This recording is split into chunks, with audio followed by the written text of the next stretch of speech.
Entrevista para as filhas que Desculpa.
Estamos conversando também. Eu vou apresentar-vos. Sou a Catarina, vou ser vossa docente aqui na disciplina de Patologia Sistemática. Eu sou técnica de anatomia patológica no Hospital de Faro e Portimão, faço as duas unidades. A minha licenciatura é anatomia patológica e hematológica, também na altura que os cursos não havia extensão, não havia. Tenho uma especialização, fiz uma pós-graduação em macroscopia em anatomia patológica e, por isso, aqui na anatomia patológica sistemática, na disciplina, vamos tentar introduzir um bocadinho da macroscopia, que é uma parte muito prática da nossa área. Isto vai ser um bocadinho abstrato para vocês. Ou seja, eu sei que vocês estão no primeiro ano. O que eu vou falar é completamente novo. Eu vou tentar abordar os conceitos de uma maneira mais simples que eu consiga encontrar, porque por ser uma disciplina de primeiro ano. E os conceitos que vocês não estão habituados. Vocês ainda nunca viram um órgão, se calhar, normal, quanto mais um órgão com patologia também. Portanto, vamos tentar fazer isto de maneira que vocês consigam assimilar alguns conhecimentos. Quando vocês chegarem ao quarto ano aos estágios, realmente o que podemos fazer não tem algum sentido, está bem? Fazer mais ou menos. Qualquer coisa que vocês não percebam, perguntem, há conceitos que vocês não vão entender de certeza, eu tento escrevê-los todos ou dar a definição de todos de maneira que vocês consigam perceber, mas às vezes não têm noção do que é que vocês estão a perceber ou não, mas por isso perguntem. Também nenhuma pergunta é parva. Todas as perguntas são, até podem facilitar algo. Qualquer colega pode ter a mesma dúvida e pode não querer fazer a pergunta, mas perguntem. Também eu não me importo de responder a qualquer pergunta e até prefiro que vocês mostrem as dúvidas que têm. Para depois não chegarem às frequências e não haver uma porcentagem de provar muito grande, que é natural. O que eu posso dizer? Eu não faço obrigatoriedade de assistir às aulas. Porque para mim é pior se vocês virem assistir e não estiverem atentos e estiverem a fazer barulho. Não só incomoda os colegas, como incomoda a mim. Tem que estar concentrado no que estou a dizer para não perder o fio à meada, muitas vezes, não é? E por isso eu não torno a disciplina obrigatória. Mas digo que é mais fácil vocês passarem à disciplina se vierem às aulas. Se não vierem às aulas, podem passar à disciplina, basta seguirem a bibliografia. Nem tudo o que sai na frequência está escrito nos slides, mas tudo o que sai na frequência eu digo.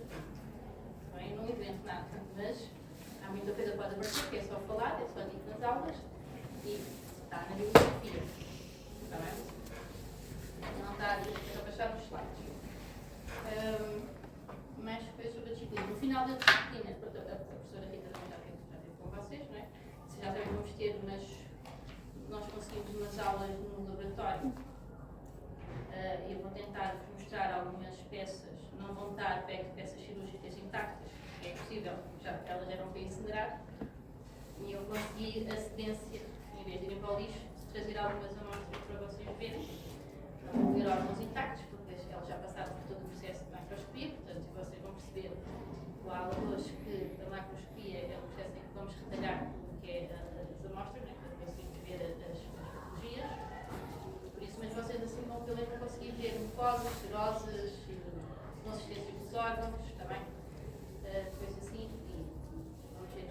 É pena não conseguirmos logo nas aulas logo no início, mas não conseguir aproveitar no final, porque é uma benesse que o ano passado não houve isto, nesta disciplina.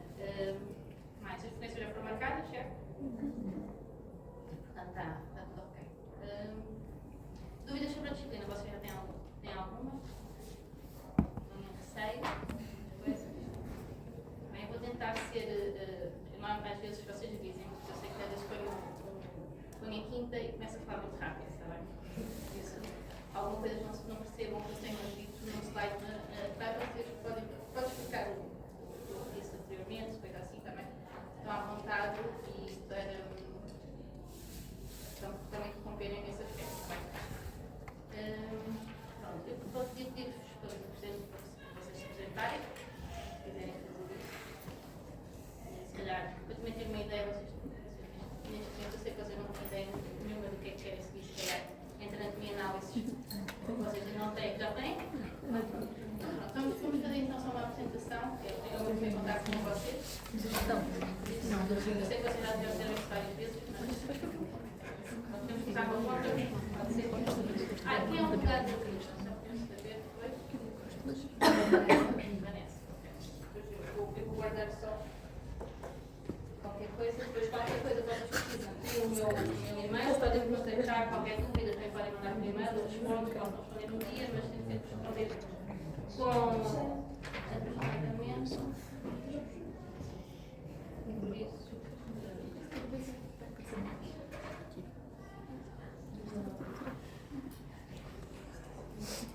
Então, temos que começar então saber e ter alguma expectativa. Ainda não.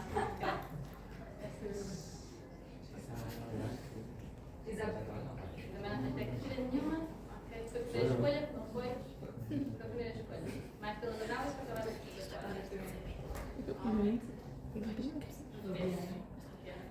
minha primeira escolha. É uma pergunta. São do Algarve, depois vão dizer isso. Vais saber. Depois não vou segurar.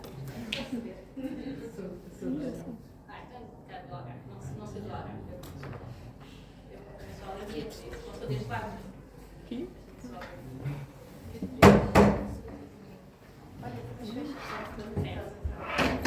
Primeira escolha também? Pela anatomia análise? Pelas análises. Mas ainda não sabe.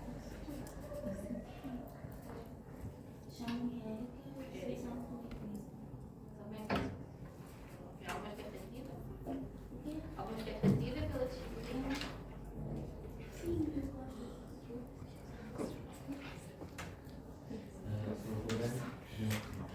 O que foi? Primeira escolha, Muy bonito cómo se estuviste. Qué bien que viniste acá a empezar. Linda, que te va a robar tu amigo Roy. No me parece chistoso. ¿Cómo se viniste temprano? ¿Cómo? Te vas así como a la verga. ¿Qué estaba haciendo? Sí, más que le conecté a una mana que tenía una clase de paso. Y ya pues, te tira la chompa. Conectar una.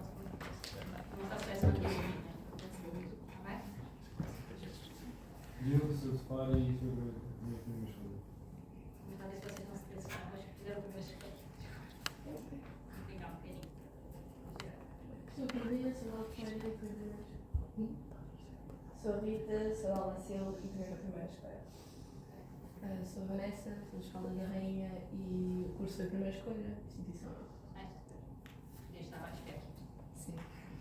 Mas o Algarve, normalmente tem para o Algarve fica cativado. Sou a Lara, sou de Quarteira e não foi a primeira escolha, mas ainda bem que entrei nisto, porque fui enganada. Eu tinha posto biomédica, mas definitivamente cursei, por isso ainda bem. Este tem mais prática, tem mais saída em termos profissionais, não só a investigação. Sou Carlota, sou de Vila Real Santo António e foi a primeira escolha. Sou o Robin, sou cubano e foi a minha segunda escolha. Também, minha primeira escolha foi biomédicas. Mas preferia. Não. Em português? Ah? É a minha dúvida. Sim, percebo. Eu sou o Andrés, eu sou do Equador e essa foi a minha segunda escolha. Também biométricas, primeira? Não, a minha segunda escolha. Sim, mas Qual é era a igual tua ao primeira? colegas. Enfermagem? Ah, enfermagem, sim. Eu sou Cristian, sou daqui do Equador e foi a minha segunda escolha. A minha primeira foi estudar medicina no Equador mesmo. Sou Michael, sou de cá e cursei a minha primeira escolha. Sou a Lara, sou de Santarém e o curso foi a primeira escolha. Sou a Carolina, sou de Faro e não foi a minha primeira escolha este curso, mas eu só entrei na terceira fase. Sou a Lara, sou perto de Fátima. O curso foi a primeira escolha, mas a instituição. Sou o Guilherme, sou de Vila Real de Santo António, foi a primeira escolha. Sou a Carolina, sou da EFRA e foi a primeira escolha. A instituição não. Também? Sou a Adriana, sou de Sines e o curso foi a primeira escolha. Sou Camila, sou de Belém e sou a primeira escolha. Sou a Ana, sou de Lagoa e o curso foi a primeira escolha. Sou a Márcia, sou dos Açores e o curso foi a primeira escolha. Sou a Andréia, sou de Albufeira e o curso foi a primeira escolha. Sou a Tatiana, sou da Madeira e o curso também foi a minha primeira escolha. Então, a primeira escolha. Várias instituições. Vamos ver se. Pronto. Eu dividi então esta parte. Vocês já deram alguns conceitos com a professora Rita. Já deram alguns conceitos com a professora Rita e eu agora vamos abordar só um bocadinho a introdução à macroscopia para termos o início do que é a macroscopia e depois vamos abordar os temas por sistemas. E aí vamos falar das patologias por sistemas e depois eu vou abordar também da macroscopia de cada órgão desses sistemas, ok? Por exemplo, a seguir esta parte mais introdutória. Amanhã vou falar, se calhar, vou falar da pele, tanto da patologia da pele como da macroscopia da pele. Depois vamos passar para o sistema reprodutor feminino e aí vamos falar das patologias de todos os órgãos do sistema reprodutor feminino e depois de como é que se faz o processo de colheita dos órgãos para a análise desses casos. Dependendo das neoplasias também. Vai ser mais ou menos assim que vamos organizar. E qualquer dúvida, eu vou trazer filmes, videozinhos que eu fiz também, só para vocês conseguirem ter umas ideias. Portanto, iniciando. Só para vocês terem noção que a macroscopia é conjunto de. É a primeira fase, eles dizem que é como se fosse a pedra basilar onde se assenta todo o resto dos diagnósticos também, na parte histológicos, porque é na macroscopia que nós vamos fazer a seleção dos fragmentos de interesse para diagnóstico de patologias. Okay? Por isso, é aqui que é selecionado o fragmento, ou a área de interesse para ser estudada. Se não for bem selecionada, o diagnóstico não vai estar correto. Conseguem fazer isto, é aqui que nós vamos fazer então essa seleção. Por isso é que eles dizem, a literatura diz, que é então a pedra basilar onde se assenta todo o resto, todos os diagnósticos patológicos. Portanto, para que é que serve a macroscopia? Então vai servir para, vamos fazer a avaliação e o processamento das amostras em bruto, ou seja, no seu todo. O exame então é abordado com objetivos claros, ou seja, cada órgão cada peça que nos chega, pronto, quando eu digo peça, é a amostra que é retirada do doente para nós, ok? Então, cada amostra que nos chega é avaliada é avaliada de acordo com as suspeitas clínicas ou com as informações clínicas que nos é dada e ela vai ser, os procedimentos que nós vamos utilizar ou a maneira como vamos abordar a peça vai ser sempre consoante então esses diagnósticos. Se for uma coisa inflamatória, vai ter uma abordagem, se for uma neoplasia maligna, vai ter outra abordagem. Vai sempre depender disto. Portanto, o macroscopista, eu digo macroscopista porque hoje em dia podem ser médicos ou técnicos a fazerem então este processo. Para vocês terem uma ideia, a macroscopia é uma área médica, puramente médica, mas com a falta de patologistas, de anatomo-patologistas em Portugal e também no mundo, há poucos anatomo-patologistas, existiu a necessidade de formar os técnicos para esta área, apesar de ser uma área puramente médica, okay? Da responsabilidade médica. Então, iniciou-se, há uns anos atrás, então formações internas em que os patologistas davam formação a técnicos internos que tinham interesse na área e eles começaram então, os técnicos começaram então a entrar nesta área. Em 2009 foi quando houve a primeira pós-graduação em macroscopia para os técnicos de anatomia patológica, e que foi a primeira pós-graduação foi na Escola Superior na ESCEL, na Escola de Técnicos de Saúde de Lisboa, e a partir daí tem sido sempre na Faculdade de Medicina na Faculdade de Medicina da Universidade de Lisboa. Eu já tirei na Faculdade de Medicina. Por isso, só para terem uma ideia, que como é uma área médica, então a Faculdade de Medicina ficou então com esta pós-graduação. Então, por isso é que o macroscopista pode ser tanto um médico como um técnico. Hoje em dia, a maior parte dos hospitais têm técnicos e médicos a fazer, normalmente os médicos internos que têm que passar por esta formação, não é? É que se fazem também macroscopia, mas normalmente os especialistas já não fazem tanto, tá bem? Mas os internos e os técnicos com os especialistas na área. Pronto, é só para terem esta ideia. Pronto. E então, nós vamos estudar então as amostras cirúrgicas com o objetivo então de identificar os processos patológicos ou, como eu digo aqui, também está procedimentos cirúrgicos no caso de laqueações de trompas para garantir então que temos segmentos que retiraram foram segmentos de trompas, por exemplo. E vamos então selecionar os fragmentos para interesse. Não fui confusa?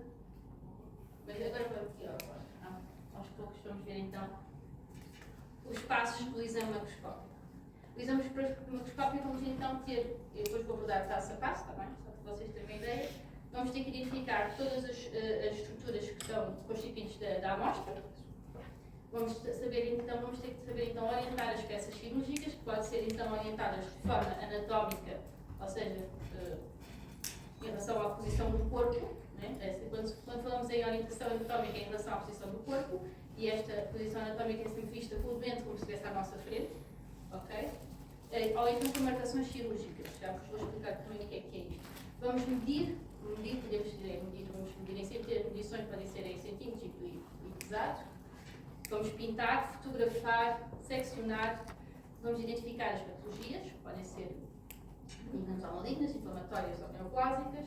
Vamos fazer então a seleção de fragmentos para interesse e vamos fazer uma descrição macroscópica. De identificar então todas as estruturas anatómicas presentes. Isto engloba dizer todas as estruturas que eu tenho naquela peça. Imaginem que eu tenho uma colectomia total, como tenho aqui o exemplo. Uma colectomia total, isto significa que foi retirado todo o cólon. E o cólon é constituído por sebo, cólon ascendente, cólon transverso, descendente e sigmoide. Okay? Então nós vamos ter que identificar estas zonas todas. E no sebo encontramos o apêndice. Okay? Nós vamos ter que identificar todas as estruturas. Numa tiroidectomia total, que é a remoção da tiroide toda, vamos identificar, ela é constituída por um lobo direito, um lobo esquerdo e um isto. Vamos identificar todas as estruturas que estão então presentes. Uma esterectomia total, isto significa que é a remoção de um útero. Vamos identificar, a esterectomia total pode então ter o corpo uterino, aqui a esterectomia total com a anessectomia bilateral, então vamos ter ovários e trompas esquerdas e direitas. Vamos ter que identificar se estão presentes nas peças, na peça que fomos receber. Pronto, aqui temos com umas fotografias para identificar. Temos então aqui.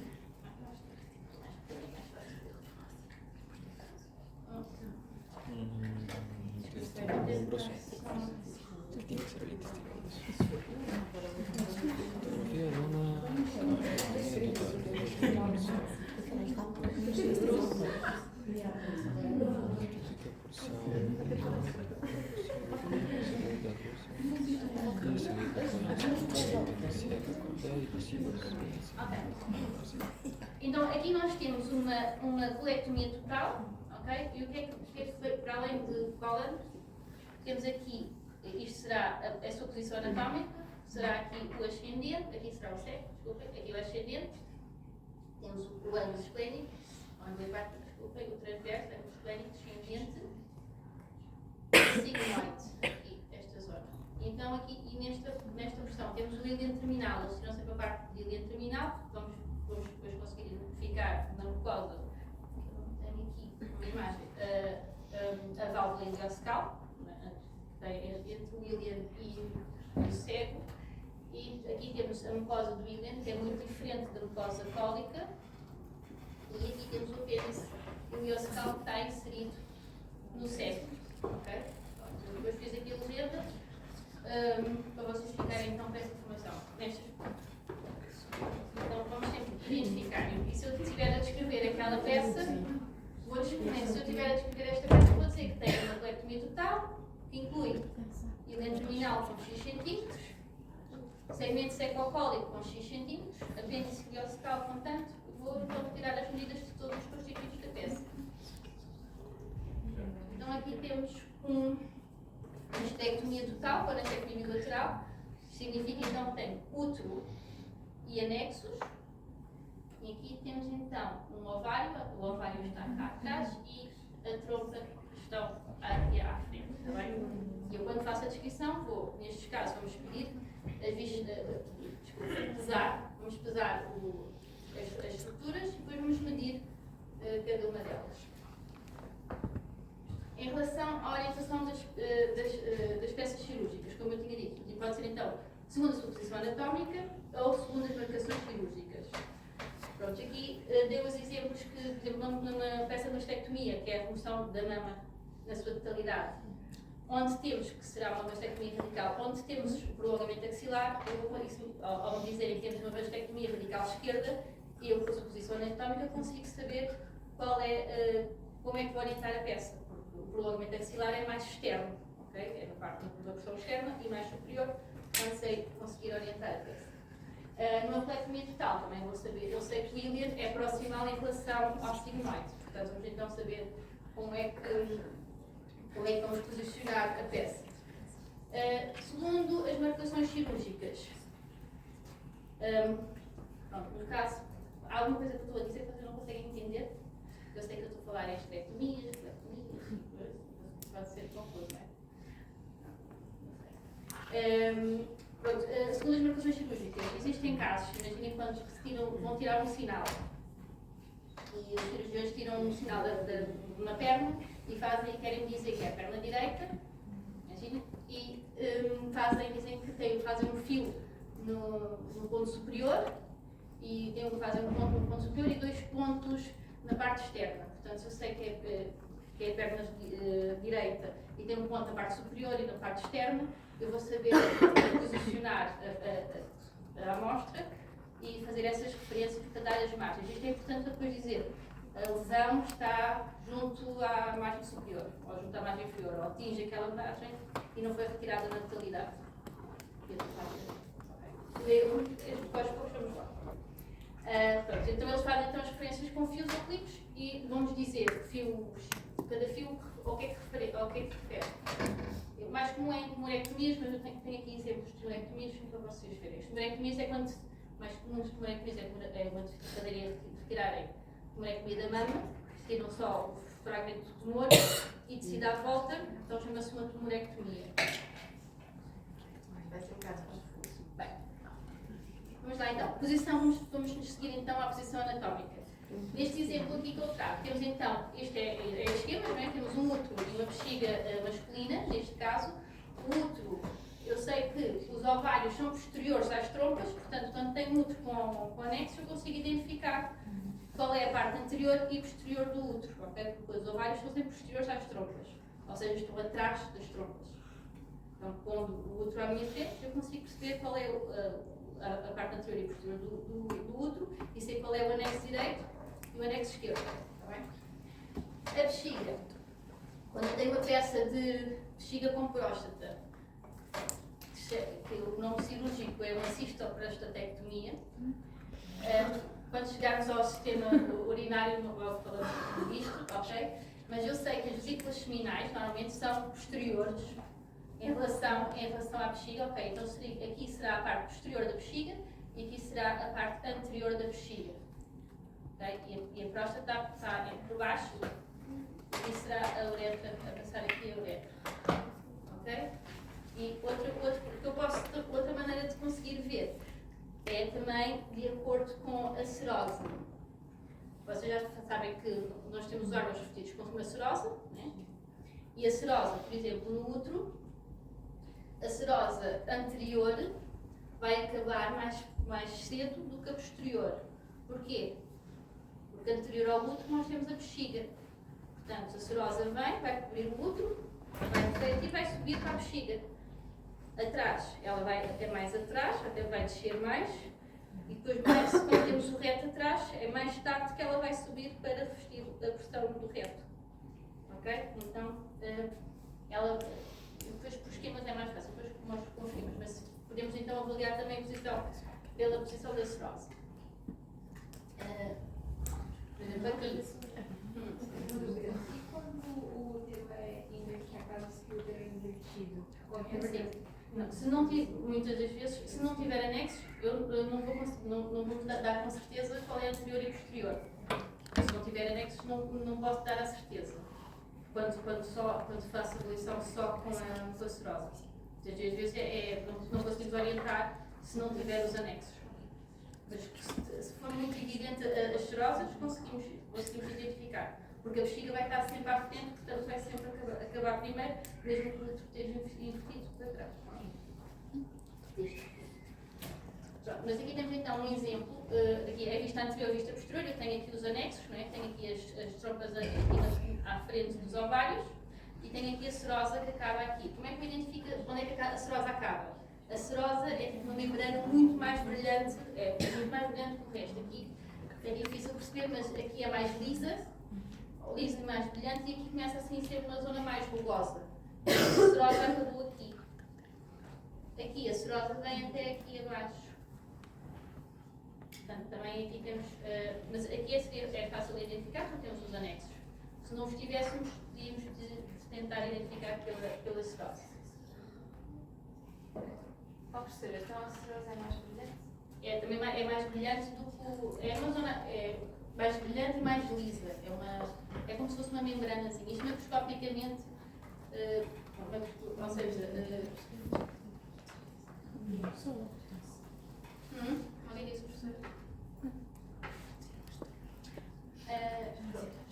Isto em relação à posição anatómica, mas em relação à orientação sobre a posição anatómica, vocês têm que perceber é que é segundo a posição anatómica e com que é que o órgão se relaciona, ok? Se eu tivesse, imaginem, o rim, se não me disserem qual é o rim direito e esquerdo, vai ser muito difícil eu conseguir identificar qual é se é o esquerdo ou se é o direito. Vão ter que dizer, mas eu consigo identificar qual é o polo superior e inferior do rim, porque ele relaciona-se com a suprarrenal.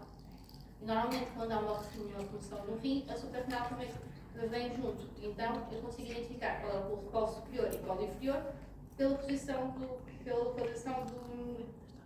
da suprarrenal. Posso também conseguir identificar pela posição onde temos o bacinete e o ureter, e o ureter vai descer para os rins, por isso também. Para os rins não, neste caso é o rim, vai descer para a bexiga. E então eu vou posso conseguir orientar por isso, porque o ureter vai estar a apontar para baixo, digamos assim. Mas podia tentar também orientar pela posição das veias em relação ao pé. Mas pode haver alterações morfológicas e essas não corresponder ao comum, por isso convém sempre depois, os cirurgiões têm sempre também de dar essa indicação da informação clínica. Segundo as marcações cirúrgicas. Pronto, aqui temos um exemplo, isto é como se fosse uma tonectomia. Está bem? E temos então dois pontos longos no lateral ao externo, está bem? E dois pontos no superior. Isto é retirado de um livro que está na bibliografia, em que normalmente eles fazem um fio curto superior, curto em inglês short e superior, ou seja, para dar essa para ser mais fácil de identificar, short no superior e o longo no lateral. E então pensando sempre que a posição será assim, tá? segundo estas setas. O dedo de frente para nós, né? o externo do doente é o contrário do meu, ok? Pronto, aqui tem um exemplo. Tem então, isto será uma tonectomia em que tem um ponto logo, neste caso tem dois pontos na versão superior e um ponto na lateral. Visto de frente, eu sei que aqui só preciso de dois pontos, porquê? Porque anteriormente eu tenho a pele. Então sei que será a versão anterior, será a pele, se este é externo e este é superior, isto será a mama direita, neste caso. Porque é frente. Aqui será um retalho cutâneo, isto é um fragmento de pele com lesão em que fizeram um ponto inferior. Só deram-nos esta indicação e nós depois conseguimos orientar as secções que fazemos segundo as orientações. Pronto, as medições. Elas são então, podem ser em unidades métricas. Na macroscopia são feitas em centímetros, ok? E normalmente na microscopia, depois ao microscópio, são dadas em milímetros. O peso das amostras deve ser sempre registado, normalmente antes de ele ser aberto, porque isso, não tem aqui. As peças são abertas, vocês já falaram, a professora Rita já falou da fixação, certo? Falou da fixação. As peças quando chegam ao serviço, elas vêm, falou assim abertamente, não é? Assim, por alto da fixação. Depois, em cada órgão, eu depois vou falar como é que se prepara cada peça. Mas para vocês terem uma ideia, as peças chegam ao laboratório, dependendo dos serviços, elas podem vir já em formal ou não, e é necessário então fazer uma preparação dessas amostras. A preparação das amostras para fixação. E há muitas peças que nós vamos ter que abrir. Por exemplo, o collar que vocês viram aqui, ele estava aberto, certo? E cada peça tem a sua regra para ser aberta, não vai ser aberta ao carro. E isto para quê? A professora Rita falou que o formal demora muito tempo a penetrar nos tecidos. Então nós vamos ter que abrir as peças para os collars, temos que lavar porque eles vêm com fezes, têm de ser lavados para não apodrecer também, além de não estar no formal a entrar, temos também que retirar tudo o que não é necessário e vamos fazer com que vamos tentar aumentar a superfície de contacto entre a peça e o formal, que é para ajudar então a sua fixação, para ela não apodrecer. Se fizermos uma peça, imaginem uma peça compacta, imaginem como se fosse uma bola, se fizermos dentro do formal, se ele demora uma hora por milímetro a penetrar, ou demora 1 milímetro por hora a fixar, o centro da bola vai apodrecer. Portanto, nós vamos ter que fazer secções para garantir que o centro das peças vão ser fixadas. Tudo o que é os úteros, vamos abrir os úteros pela cavidade, depois, quando chegarmos a essas peças, eu vou dizer como é que é cada uma, mas para terem esta ideia, as peças vão ser preparadas antes de fazermos a macroscopia. Por isso há peças que nós, antes de abrirmos, vamos ter que registá-las, as suas medidas e o seu peso. Porque existe peças que, ao abrirmos, elas vão perder o conteúdo que alterou. Por exemplo, imaginem um quisto, um tumor do ovário em que é quístico, o seu conteúdo é líquido. Ao abrir, não vou perder esse líquido, mas vou registrar o peso antes. Pronto, só para terem esta ideia. Há dimensões essenciais para o estadiamento, porque há medidas, depois eu também vou explicar o que é isto do estadiamento, para conseguirmos avaliar o tumor em relação ao seu prognóstico, o seu tratamento. Há medidas então que são essenciais para esta avaliação e há certas patologias que o peso pode corroborar então uma patologia. Imaginem uma tiroide com um bócio, o peso está sempre muito mais aumentado em relação ao peso do que uma tiroide normal. O pintar. Vamos ter que pintar as margens cirúrgicas. O que é isto de margens cirúrgicas? Não é? É um bocadinho estranho. Vocês conseguem perceber o que será uma margem cirúrgica? Não tem ideia? Imaginem, falo de margem cirúrgica. O que será uma margem cirúrgica? Uma peça de um cólon. O que é que será uma margem cirúrgica de um cólon? Conseguem? Não. Eu vou voltar aqui atrás, então, aqui à imagem do cólon, para será mais fácil, se calhar, com uma imagem que eu vou mostrar. O que é que eles fizeram na cirurgia? Eles cortaram aqui, no íleon, cortaram aqui no sigmoide e tiraram esta porção de cólon, não é? E o que é que eles fizeram? Uniram. Podem unir logo ou não é? Mas no futuro vão unir a porção de íleon que ficou com o resto de sigmoide que ficou, de cólon, e essa porção fica no doente. E isto foi retirado. Então, a margem cirúrgica desta peça será este topo de íleon e este topo de cólon. Sim, foi retirado. Se tiver uma neoplasia maligna, né, um cancro, aqui junto é uma das margens, o médico vai precisar avaliar esta margem para perceber se há tumor no doente ou não. Okay? Então, a margem cirúrgica é isto, é a fronteira entre o que foi retirado do doente e o que ficou no doente. Isto no caso dos cólons. Por exemplo, nos úteros, a serosa sendo tentando cobrir o útero, aqui temos uma margem cirúrgica radial, que será onde eles cortaram, ok? Por exemplo, que será tudo lá à volta. Neste caso, pneumonectomias, por exemplo, tudo que não é pele é uma margem cirúrgica. Imaginem como se fosse uma laranja e que se tira um gomo de uma laranja. Temos a parte de fora da laranja, não é margem cirúrgica, porque não há, para além da pele não há nada, mas tudo à sua volta é margem cirúrgica. Ou seja, porque é a fronteira entre a peça que foi retirada e o doente. No retalho de sangue é igual. Aqui será, aí temos a epiderme, o lado oposto, a parte profunda e as laterais é tudo margem cirúrgica.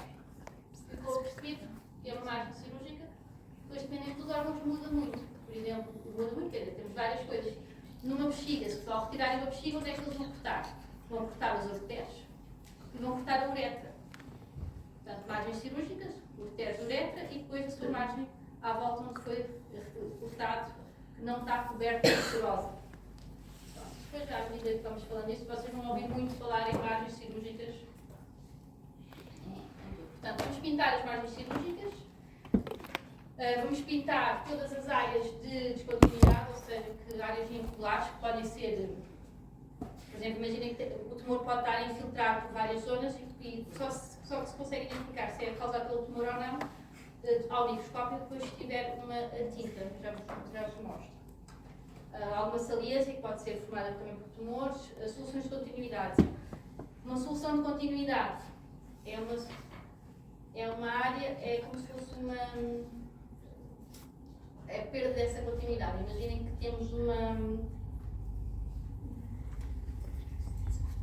é como se fosse uma falha da continuidade, é como se fosse um corte, ok? Temos uma abertura, eu tenho imagens depois mais à frente sobre isto. Imaginem que uma ferida, imaginem um corte em que a pele abre, esta abertura é uma solução de continuidade, em que houve a perda de continuidade entre a estrutura. Conseguem perceber? Eu sei que é difícil, todos os anos é difícil explicar o que é uma solução de continuidade, mas é quando há um interrompimento da parede. Imagina se eu recebo um útero em que tem um corte no corpo do útero. Eu vou dizer que tem uma peça de estectomia, com tanto peso, tantas medidas. Na versão anterior, na serose anterior, observa uma solução de continuidade, que é um corte, com X centímetros, que pode ser causado por um tumor do endométrio, por exemplo. Então tem que dizer que existe então essa descontinuidade na serose. Então, e é designado solução de continuidade. Então vamos pintar também, para se conseguir ver ao microscópio essa solução de continuidade. E isto pinta-se então porque após o processamento histológico, estas tintas não estão precipitadas em cima dos tecidos e vai-se conseguir avaliar ao microscópio. Isto é importante porque se eu não tiver tinta nessas áreas, o patologista olha para as lâminas e não sabe se o que está a ver é o final da peça ou não. Portanto, se tiver a tinta, ele sabe, ok, aqui era a margem ou aqui era a solução. E depois podemos pintar de várias cores, né? Eu posso pintar uma margem de preto e uma solução de continuidade azul, por exemplo. Se ele está a ver a mesma peça, está a ver, olha, aqui tem preto, é a margem da peça. Tem tumor, não tem tumor. Tem lesão, não tem lesão. Tem aqui a solução de continuidade. Estou a ver tinta azul, é a solução de continuidade. É causada, olha, isto foi só um corte na cirurgia, é uma solução de continuidade iatrogénica, chamado. Na cirurgia dão um corte, para verem se às vezes eles têm curiosidade para ver se tiraram o tumor e fazem os cortes para ver se aquela zona já está livre de tumor. Então pode ser causado por tumor. Não, tem o tumor a extravasar aqui, então esta solução de continuidade. Pode haver então tumor ainda no doente, está bem? Então daí a importância de pintar tudo o que é irregular, tudo o que é solução de continuidade e as margens cirúrgicas. E sempre dizer o que é que está de cada cor, senão depois não vai ser. Para pintar, a amostra vai ter que estar limpa e seca, porque senão vamos espalhar tinta por todo lado. Podemos utilizar pincéis, algodão ou esgaços. O algodão não é assim muito bom, às vezes há umas esponjinhas que são melhores. E depois vamos ter que fixar esta tinta. Existem vários fixadores, mas os mais utilizados é uma solução de Blanc. A solução de Blanc é uma solução que tem ácido pícrico e formol. Também é utilizada para fixar e descalcificar ao mesmo tempo as medulares ósseas, por exemplo.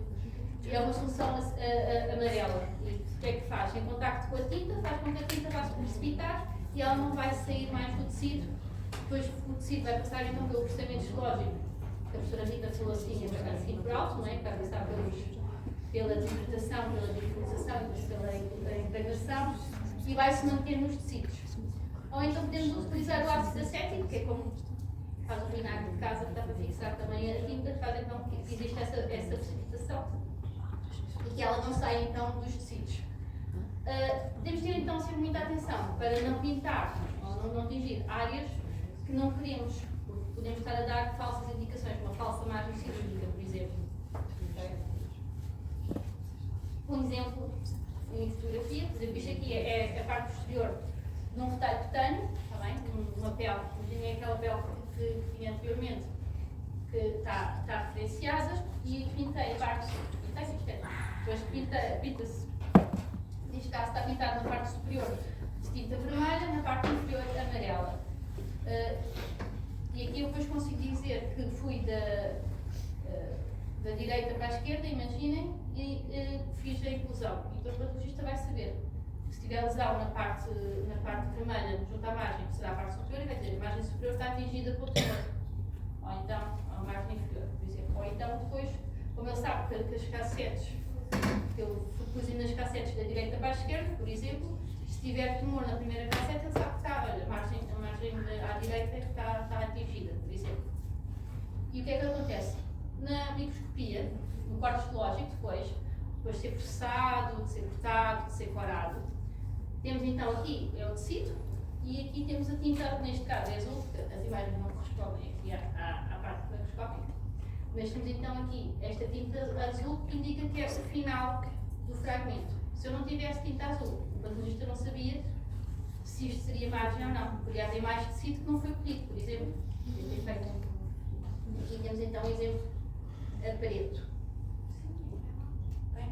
Bom, neste caso, dá um exemplo de uma tumorectomia, em que pintamos então, neste caso está tudo pintado a preto, podemos pintar as margens de diferentes cores. Depois vou tentar trazer uma imagem das cores que se usam mais, ou com várias cores pintadas. Acho que tem aqui uma, que é para identificarmos as várias, é a interna, a externa, superior e inferior, a funda, e neste caso não seria necessário pintar a anterior porque tem pele, mas diferenciamos as várias cores, o patologista depois ao microscópio consegue identificar as diferentes margens. Então, a necessidade então de fazermos esta avaliação das margens cirúrgicas é avaliar então a presença, a pintar as margens cirúrgicas, temos as margens cirúrgicas, é avaliar a presença ou a ausência de tumor. A secção da margem cirúrgica selecionada é mais perto da zona mais próxima da zona do tumor. Isto quer dizer que se eu tiver pronto, aqui eu precisava de uma imagem mais à frente mostro. Isto quer dizer se eu tiver uma peça em que o tumor está mais perto de uma das margens, da margem superior, eu vou tirar mais perto dessa margem, tenho que mostrar mesmo essa margem para o patologista conseguir medir a distância entre o tumor e a margem. Porque se uma que estiver a 10 cm, eu não vou conseguir pôr numa cassete de 2 cm a distância entre o tumor e a margem de 10 cm. Né? Mas convém sempre mostramos todas, mas conseguir fazer a secção entre o tumor e a margem mais próxima. Utilizar diferentes distintas para as peças referenciais, como estava a dizer, podemos identificar quais são as pernas externas, superior e inferior, etc. Temos que referenciar sempre as cassetes. Eu tenho que dizer na cassete 1 vai a margem proximal, por exemplo, na colectomia que eu vos mostrei, a cassete 1 margem proximal ou margem ilial, que é a mesma coisa, e 2 margem distal ou margem cólica, por exemplo. E depois podemos ter dois tipos de margem, dois tipos em relação à maneira como nós seccionamos a margem. Pode ser em face ou perpendicular, tenho aqui em esquema, para vocês verem. Aqui temos em face, e depois na lâmina vamos ter um exemplo, como se fosse uma circunferência. Isto é como se fosse um segmento de coluna, imaginem. E aqui temos então o perpendicular à margem. Aqui temos o tumor e fazemos um corte perpendicular à margem. Eles aqui mostram que pode ser pintado para se conseguir identificar. Qual é a vantagem? Aqui temos a vantagem do patologista conseguir medir a distância exata entre o tumor e a margem. Só que temos uma desvantagem, ele só vai ver dois pontos de duas áreas muito pequenas de margem, enquanto aqui consegue avaliar toda a margem cirúrgica, que é para ver se tem ou não. Como é que nós escolhíamos entre fazer uma ou outra? Pela proximidade do tumor. Se o tumor estiver muito próximo da margem, é preferível fazer este tipo de secção, para garantirmos que eu, ao medir, não há tumor que macroscopicamente eu não consigo visualizar, que às vezes pode acontecer. Que macroscopicamente o tumor parece que está mais longe da margem e depois microscopicamente ele tem células que podem ir por baixo da mucosa e está mais perto. Se o tumor estiver longe, então vou escolher fazer uma secção em face e não em perpendicular à margem.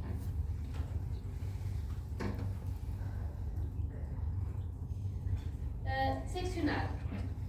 Ok. Nós vamos ter que seccionar a amostra no seu todo antes de concluir a nossa avaliação. Porque o que nos parece, nós começamos a seccionar o tumor. Olha, o tumor invade, está a invadir aqui ou não invade.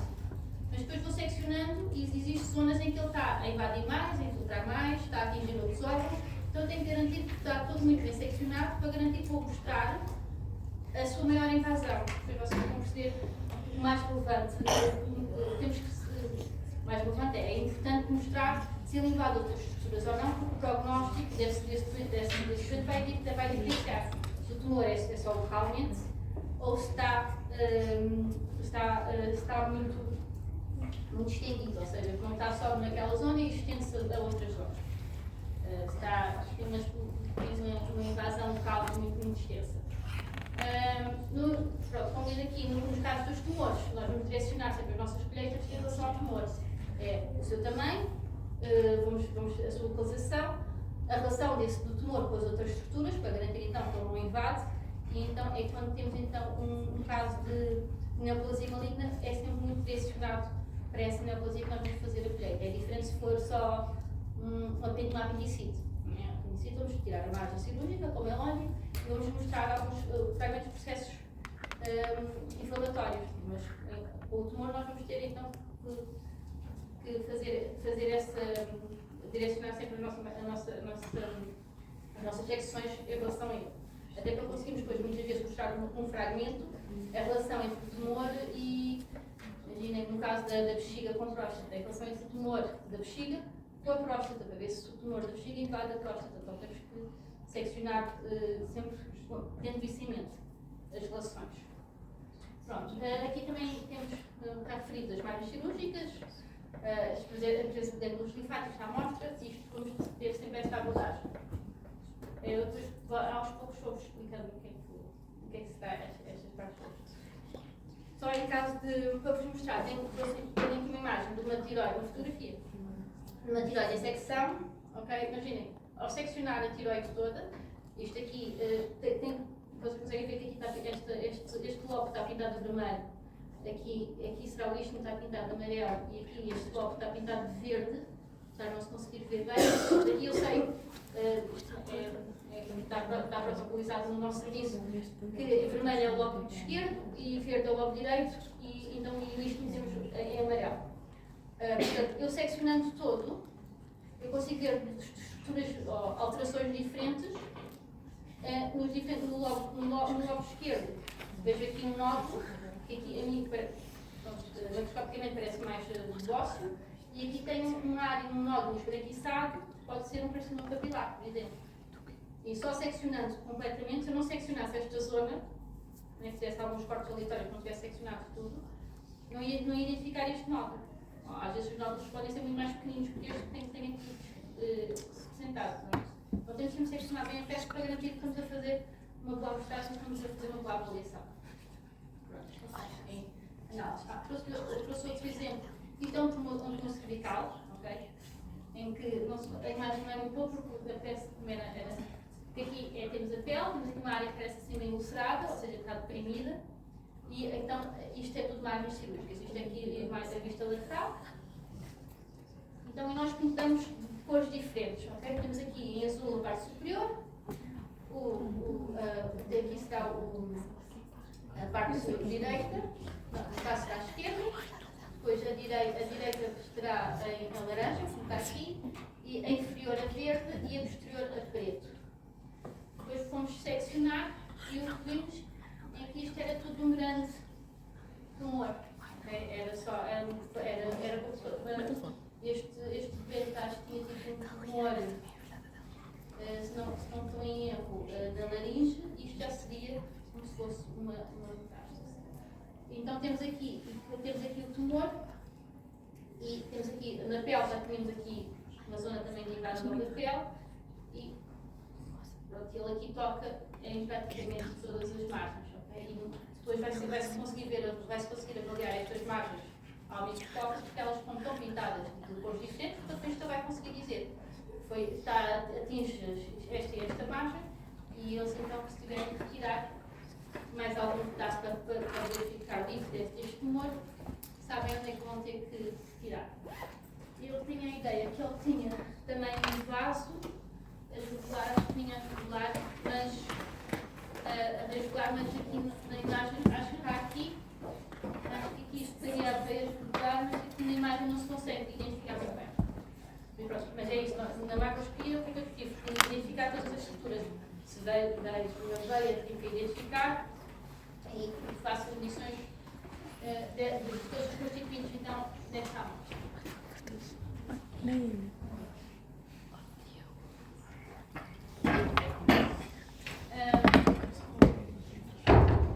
Identificar processos patológicos. Até agora, sei que está um bocado confuso, não é? É muita coisa diferente. Nós, à medida que vamos avançando, eu vou abordando estes conceitos, quase sempre que estivermos aqui, vou falar destes conceitos em diferentes peças, mas vou sempre abordar.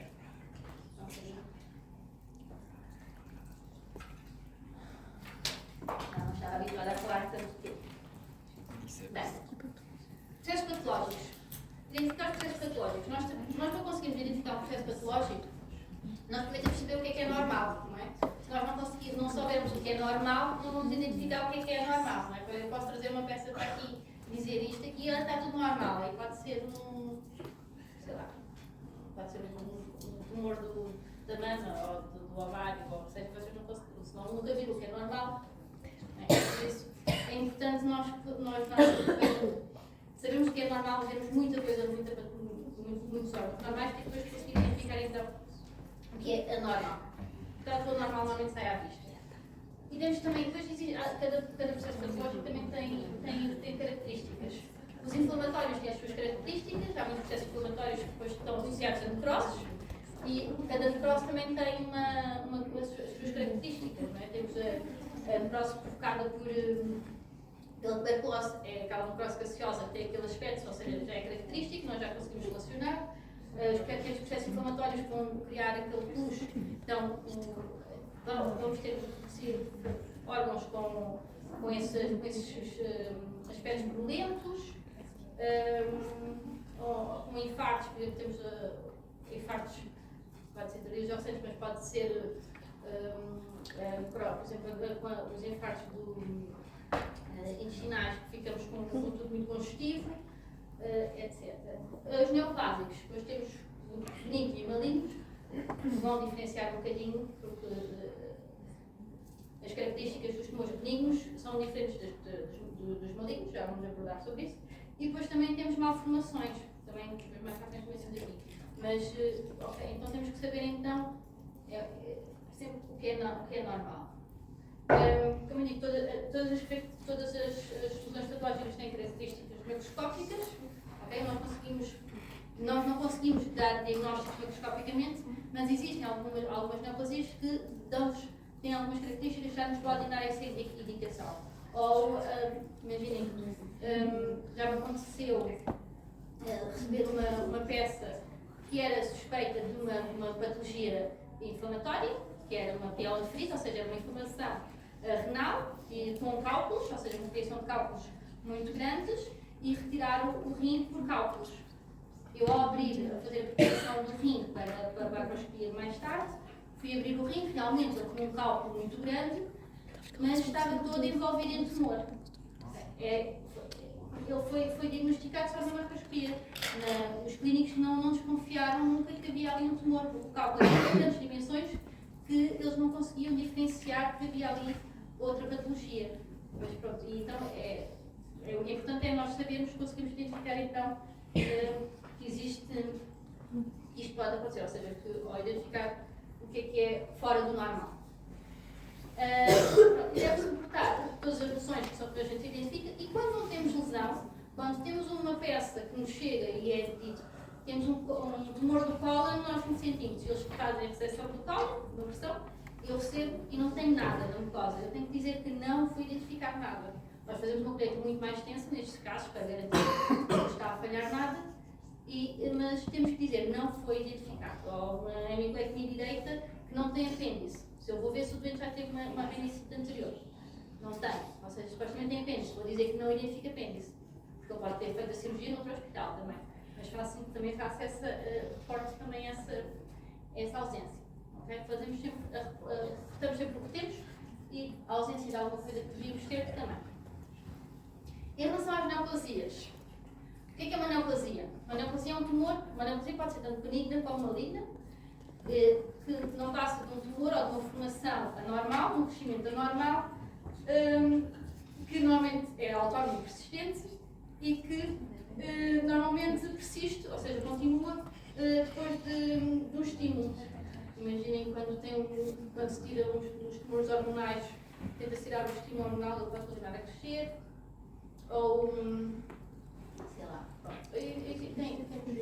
Pode haver vários. Uma dúvida. As células neoplásicas são diferentes em que aspecto das células normais? Tem a ver com, elas os núcleos são irregulares, realmente estão muito mais aumentados em relação ao citoplasma, têm muito mais mitoses, e há muita diferenciação, há ser muito poliformismo, ou seja, há células muito maiores, outras muito mais pequenas, mas por aí, mas normalmente tem a ver com a irregularidade nuclear, a hipercromasia, as mitoses, a hipercromasia, que é o núcleo estar muito escuro, ok? E as mitoses, a quantidade de mitoses. Eu não tenho histologia, porque há imagens da microscopia. Pronto, nós vejo mais na microscopia. Mas eu depois, nos outros temas posso trazer. Portanto, a neoplasia então, pode ser maligna ou benigna. E, por exemplo, a maligna tem dois componentes, tem dois componentes, que são as células neoplásicas, que podem ser malignas ou benignas, e tem as células de suporte, né? Normalmente eles vão criar destroma, vão ter tecido conjuntivo, vão ter vasos. O que é que vai fazer crescer a neoplasia? São os vasos, elas vão criar, vão fazer com que os vasos cresçam, vão aumentar a quantidade de vasos, que é para elas conseguirem crescer, porque vai ser o sangue que vai fornecer os alimentos. Elas vão também ser diferentes também com consoante o seu comportamento. Tem a ver com a diferenciação celular e a anaplasia. A anaplasia é quem não se consegue ter a sua origem. Vão diferenciar em relação à velocidade de crescimento, da sua invasão local e da capacidade de metastização. Okay? A diferenciação e a anaplasia vai ser, a diferenciação tem em relação ao grau ou a semelhança que existe entre as células tumorais e as células normais. Quanto mais parecidas, maior será, mais bem diferenciado será aquele tumor. Os tumores benignos são muito idênticos, são muito idênticas às de origem, enquanto os malignos vão diferenciar entre bem diferenciado, moderadamente, pouco diferenciado, e depois a anaplasia, que é a ausência de diferenciação. Ou seja, pode chegar a um ponto em que o patologista diz que se tiver só uma biópsia e não souber de onde é que é a biópsia, pode dizer há aqui uma neoplasia, mas não faço ideia de onde seja. Não é? Não sei, depois, óbvio que existem depois técnicas de imunohistoquímica que também vão ajudar a fazer essa descoberta, né? Esse diagnóstico. Mas se o tumor tiver uma anaplasia, ou seja, uma ausência de diferenciação, é difícil ver a origem então desse tumor. Em relação à velocidade de crescimento, de forma geral, isto não é exato, porque há tumores benignos que crescem muito rapidamente e há tumores malignos que podem crescer muito lentamente. Mas, de forma geral, os tumores malignos crescem mais rápido do que os tumores benignos e esta velocidade de crescimento em algumas neoplasias pode depender, então, como na mama, de fatores hormonais, da mama, do endométrio e da próstata, e normalmente os tumores malignos podem crescer muito rapidamente e podem ocorrer processos no próstata, ou eles têm muitas áreas no próstata dos tumores malignos, porque os vasos não conseguem acompanhar então o crescimento desses tumores. Em relação à invasão local, os tumores benignos, eles normalmente são mais expansivos, vão crescendo só, vão expandindo, e os tumores malignos é que vão infiltrando. Okay?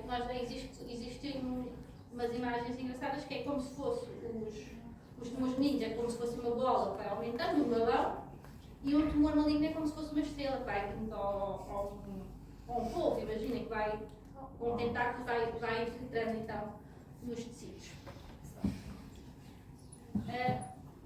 Em relação à capacidade de metastização, é um ponto mais importante. Digamos, os benignos não têm capacidade de metastização, enquanto os malignos têm capacidade de metastização. O que é que significa metastização? É o tumor estar haver tumor longe da zona de origem, não é? Um tumor da mama que tem uma metástase no pulmão, por exemplo, no cérebro ou nos ossos. Está bem? Estava aqui, de outras maneiras ditas, existem então 3 vias de metastização. Temos pelas cavidades serosas, vocês já sabem que temos várias cavidades serosas, né? Temos do pericárdio, da pleura, das pleurais e peritoneais. Temos então, pode ser por invasão linfática, ou seja, o tumor vai invadir as nossas cadeias linfáticas, e temos pelo sangue. Okay? Aqui nas cavidades serosas, eles podem formar implantes nas superfícies das serosas, as células neoplásicas malignas. Na invasão linfática, elas são transportadas pelos gânglios linfáticos, ou gânglios linfáticos pelos linfáticos, e depois podem então metastizar para outros órgãos, ok? São pequenos, e por via sanguínea. As veias normalmente são mais fáceis de invadir, porque as veias têm uma parede muito mais fina que as artérias. Normalmente as veias é que são invadidas mais facilmente. Pronto, como tenho aqui um exemplo, os sarcomas normalmente utilizam esta via e o rim e alguns tumores reticuliares. No caso do rim, um dos critérios que nós temos que ter atenção aos rins é mesmo esta invasão da veia renal.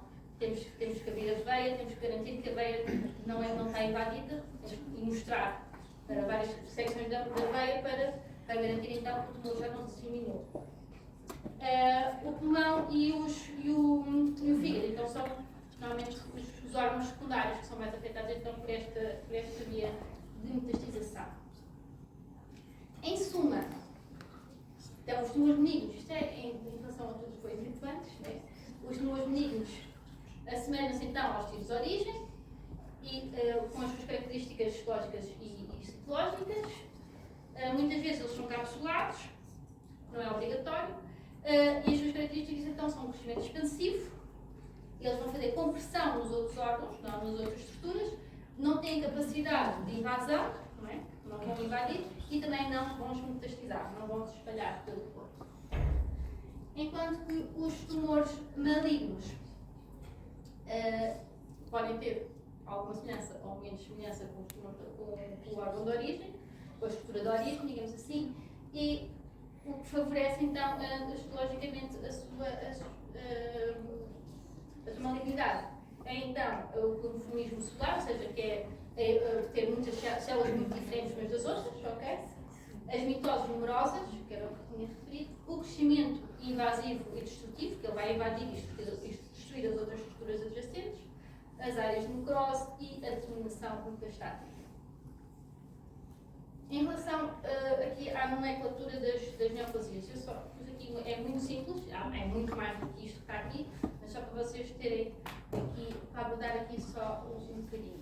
Em relação às neoplasias benignas, normalmente a gente acrescentamos o oma como um lipoma, um mioma, é benigno, mas não se esqueçam, não é, existe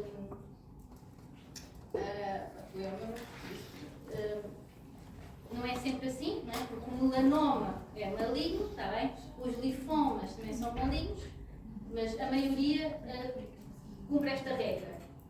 Entre as neoplasias malignas, dependendo da sua origem, temos os carcinomas, que são de origem epitelial, e temos os sarcomas, que são de origem casamentosa.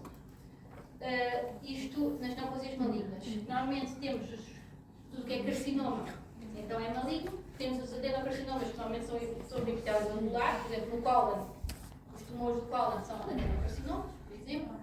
Os carcinomas pavimatosos é de origem do epitélio pavimatoso, por exemplo, no esófago, é epitélio pavimatoso.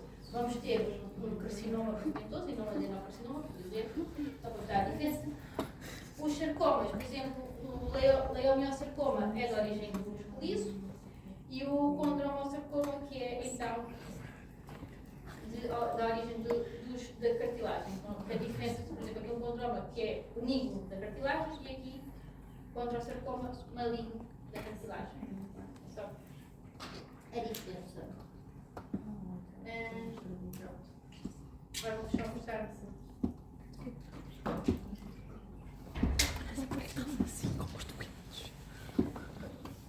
Ok, identificar, ainda vamos, voltando agora um bocadinho atrás, falamos agora um bocadinho das neoplasias, ficou mais ou menos claro o que é entre a diferença entre neoplasia benigna e maligna, não é? Mas pensem sempre entre o balão e o globo ou a estrela e não vai haver assim grandes dúvidas. Identificar os processos patológicos. Neste caso, temos aqui o apêndice, isto é um apêndice ileocecal com uma alteração inflamatória. Como eu estava a dizer, aqui temos um aspecto fibrinopurulento, é um aspecto, como se pus, tornou-se fibrina aqui na superfície, na serosa do apêndice. Aqui temos um exemplo de um retalho cutâneo, ou seja, é um retalho de pele, em que temos aqui um tumor, aqui no centro. Aqui será a pele normal, e vocês conseguem identificar que tem uma coisa que é diferente, que é normal.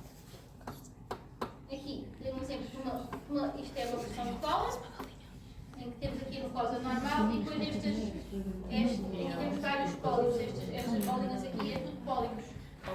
Normalmente são não são molíssimos, normalmente pode haver displasia depois em alguns. Olhem aqui, esta zona aqui é a válvula iliofecal. Ou seja, então aqui estamos na pressão do seco. Aqui temos a válvula, aqui vê-se um bocadinho de verde, que será a pressão mínima, e então temos aqui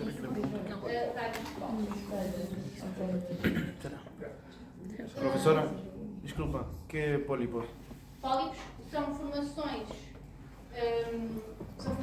normalmente na mucosa cólica, que podem ter uma alteração, é uma formação nova, é uma neoformação benigna, que pode criar displasia. São células de crescimento anormal que, com a sua evolução, se deixarmos ficar, pode então depois, é uma condição, não é pré-neoplásica, porque pode não haver neoplasia maligna, mas pronto, é uma neoformação.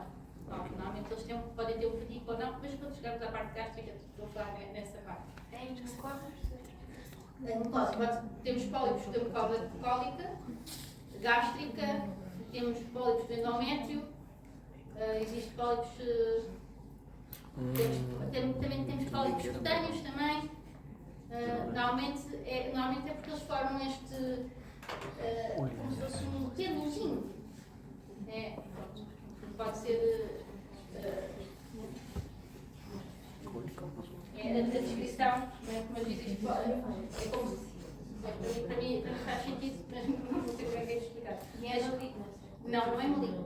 Pode haver pólipos, já são tumores, mas aí depois muda o nome. Mas quando é retirado, por exemplo, no colo, tira um pólipo de grandes dimensões e vai para a hematológica. E depois pode ter já uma adenocarcinoma, pode ser in situ, neste caso in situ, porque não vai invadir a zona. Pode invadir ou não, mas provavelmente está só naquela zona. Mas a maior parte das vezes um pólipo não tem alterações nenhumas, é só um crescimento anormal, que não pode nem ter atipia, nem ter displasia. Okay? Alguns podem ter, outros não, mas na maior parte das vezes não tem. Está bem? Pólipos é comum existirem.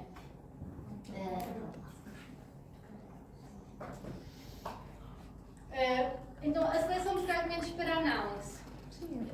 Existem então critérios específicos para fazer esta colheita, de acordo com o estadiamento da doença em cada órgão. Em cada órgão e independentemente da doença. Isto, eu tenho uma pequena aula, uma pequena aplicação sobre isto do estadiamento, que é só 12 slides, para vocês terem ideia do que é isto do estadiamento.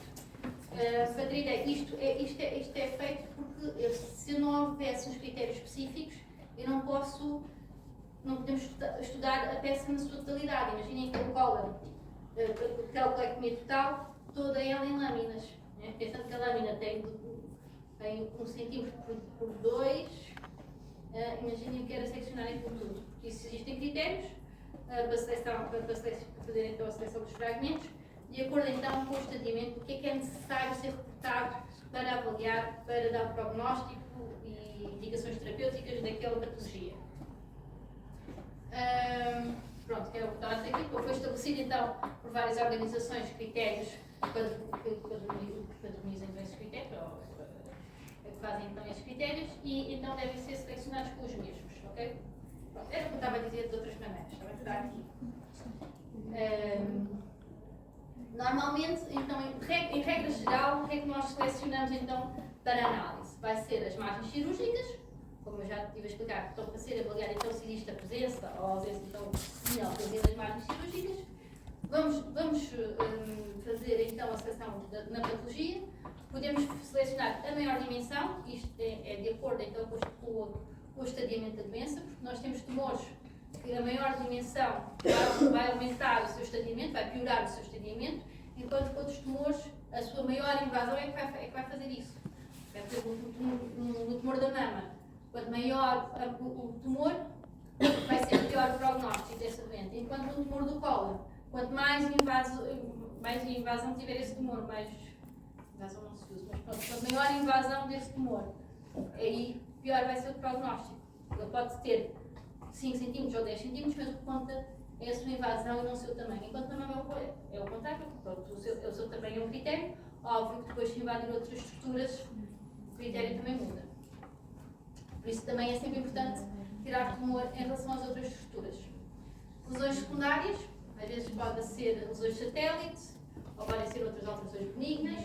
Por exemplo, aqueles pólipos daquela imagem anterior vinham num cólon que tinha tumor, ok? Também íamos ter que se retirar uma boa amostragem de pólipos. Vamos retirar a mucosa normal, ou tecido normal dessa peça cirúrgica, e vamos retirar também gânglios linfáticos, se essa quer saber que é gânglios linfáticos. Já vou explicar porque é que é importante.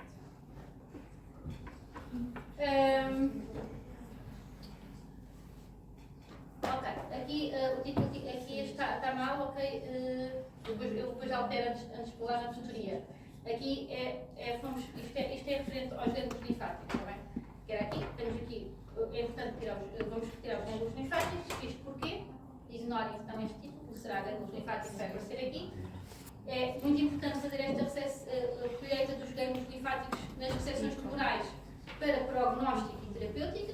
Isto quer dizer, como eu estava a dizer, uma das vias de metastatização é linfática. Portanto, se tivermos uma peça com um tumor, vamos fazer a colheita dos gânglios linfáticos para perceber então se existe a disseminação por via linfática ou não do tumor. Por isso se houver, o prognóstico vai ser pior e a terapêutica vai ser outra. Se não houver essa invasão linfática, também vai alterar. O prognóstico vai ser melhor e talvez a terapêutica não seja tão agressiva para o doente. Eles são pequenos e são difíceis de encontrar, é uma das tarefas mais morosas que demoramos mais tempo. No caso do cólon, como vocês devem imaginar, que vem com o mesentérico, que é uma área que tem muitos gânglios linfáticos, nos tumores da mama com a axila. Normalmente quando temos laringes, quando temos as zonas dos gânglios cervicais também, eles são muito mais pequeninos e são imensos na zona cervical.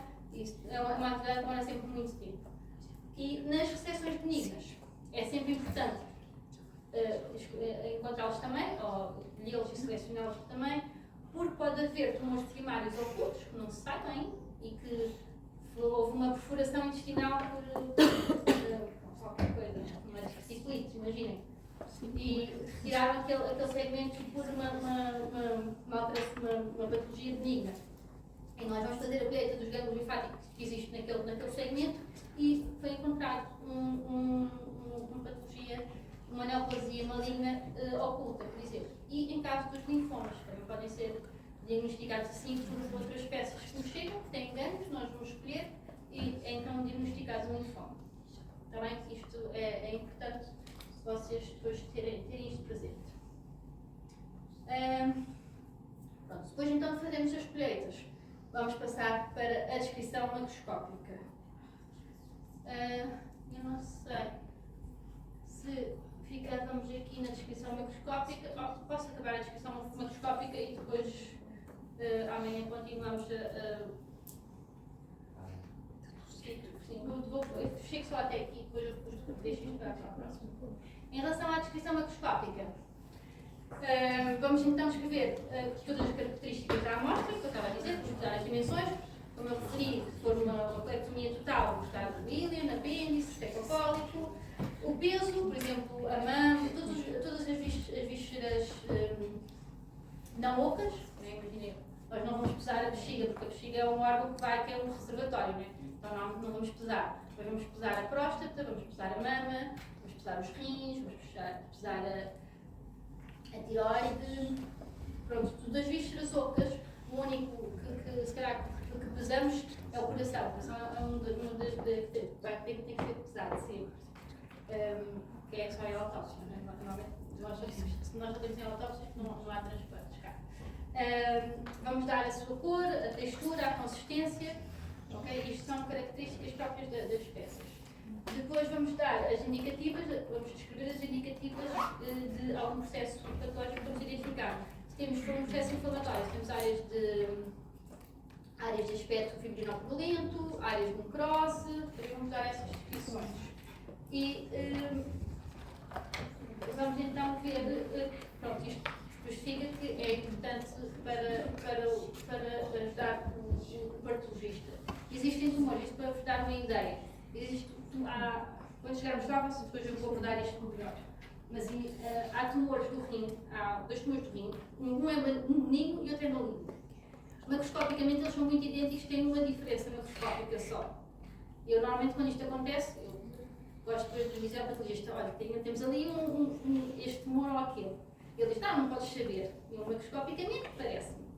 Porque eles são idênticos e microscopicamente eles também são muito idênticos, só que existem marcações imunohistoquímicas que fazem distinção entre eles. Ao microscópio eles também são praticamente a mesma coisa. Então, e é isto, eu quando vejo um que a mim suspeita-me ser benigno, tem umas certas características e eu vou indicá-las, é uma característica diferente, a cor deles é exatamente a mesma, só que um tem uma característica que nos dá logo a indicação que é benigno. Então, por isso é importante então todas as características que a gente vê indicá-las. Está bem? Pronto, isto que eu estou a falar é dos tumores. É um leucocitoma, um tumor renal de células carne trombófico, em que o leucocitoma é benigno, é castanho, tem uma cicatriz central, enquanto o outro é castanho sem essa cicatriz, está bem? Eu normalmente, e esta característica bate certo, normalmente depois com o diagnóstico clínico. Então temos que ter atenção normalmente às características que nós damos. A descrição, então, deve ser sucinta, focada nas alterações, bem organizada e deve ser estruturada. Normalmente nós fazemos pré-textos para garantir que a estrutura é sempre a mesma. Somos várias pessoas a fazer a macroscopia e convém depois que a gente siga uma linha idêntica. Normalmente o que é que a gente ajusta? Visto que isto é uma área médica, nós fazemos sempre à vontade do médico responsável pela área, okay? Porque é ele que assina, a responsabilidade é dele. Se nós nos enganarmos, a responsabilidade é dele, porque é uma área dele, ou seja, daí tem que haver sempre muita confiança entre o médico patologista e o técnico macroscopista que está a fazer as peças, não é? Temos que ter uma relação de confiança muito grande, porque depois é ele que assina, daí nós vamos sempre fazer a estrutura da descrição adequada ao patologista. E por isso também a padronização vai diminuir o erro, tendo estes pré-textos. Imaginem que eu me esqueço de pesar, começo a fazer a peça e não peço. O meu colega, porque isto, para vocês terem ideia, eu faço macroscopia e tenho um colega, um técnico ao meu lado que vai me dar apoio, vai me dar as cassetes, eu estou a editar, ele vai escrever. Então imaginem, eu estou agarro uma peça, começo a preparar a peça, pinto a peça, começo a cortar. Ele diz, não pesaste, igual? Okay? Ele sabe que temos um pré-texto e diz, na peça temos que pesar, ok? E evita que exista a omissão de alguns dados importantes. Conseguimos sempre resolver o caso. E é muito importante ter esta padronização. E os diagramas, muitas vezes, a maneira como eu faço a colheita e eu faço desenhos nas posições para dizer na cassete 1, fiz a margem cirúrgica, imaginem que tenho um tumor e faço a margem cirúrgica, em vez de ser em face, perpendicular ao tumor. Então faço um esquemazinho, que é para ele saber que a cassete 2 ou 1 foi feita desta maneira e não daquela, por exemplo. Ou nas peles, depois quando temos a pele, é onde eu faço muito mais esquemas, mas ele ajuda sempre a orientar. Então tirando fotografias e depois fazendo quadradinhos nas zonas onde tirei os fragmentos para eu perceber de onde exatamente é que eu tirei as amostras. Para terminar, então a componente da descrição macroscópica. Vamos ter sempre a identificação do doente e da amostra, as principais alterações macroscópicas, também com uma localização exata. Imaginem nos tumores da mama. Eu vou dizer que tem um tumor no quadrante superior externo, por exemplo, ou no inferior interno.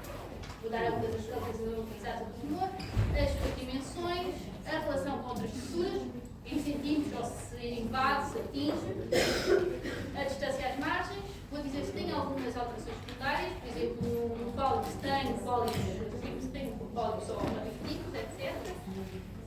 E se tem então outras estruturas incluídas na peça, por exemplo, uma esterectomia total, uma mastectomia bilateral, tirar o útero por um carcinoma do colo.